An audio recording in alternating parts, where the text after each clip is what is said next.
विरोधी पक्षनेत्याबद्दल निर्णय घेण्याचा अधिकार अध्यक्षांचा आणि सभापतींचा. मुख्यमंत्री देवेंद्र फडणवीसांचं पत्रकार परिषदेत वक्तव्य. तर विरोधकांच्या प्रश्नांना गांभीर्यानं उत्तर देऊ एकनाथ शिंदेंची ग्वाही.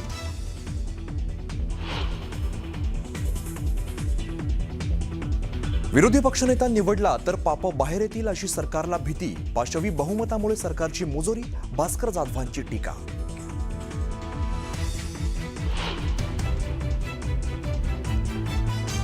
इंडिगोच्या विस्कळीत सेवेचा हिवाळी अधिवेशनासाठी नागपूरकडे निघालेल्या लोकप्रतिनिधींनाही फटका. उड्डाणं रद्द झाल्याने काही आमदार रेल्वेने नागपुरात.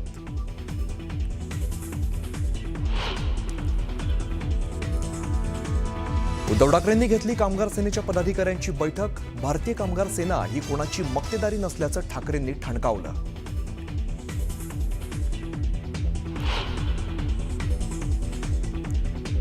राज्यात गोरक्षकांप्रमाणेच कबूतर रक्षक तयार करणार. जैन मुनी निलेश चंद्र यांचं वक्तव्य.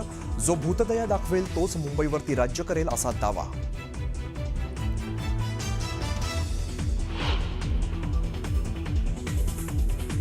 नाशिकच्या सप्तशृंगी गडावरती कारचा भीषण अपघात. 700 फूट खोल दरीत कार कोसळून 6 जणांचा मृत्यू.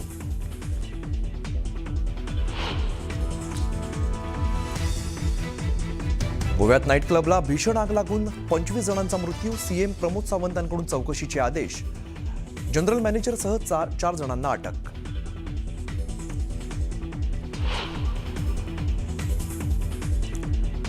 आणि स्मृती मानधना आणि पलासचं लग्न मोडलं. सोशल मीडियावरती पोस्ट करत स्मृतीने दिली माहिती. आता विषय थांबवा, स्मृतीचं आवाहन.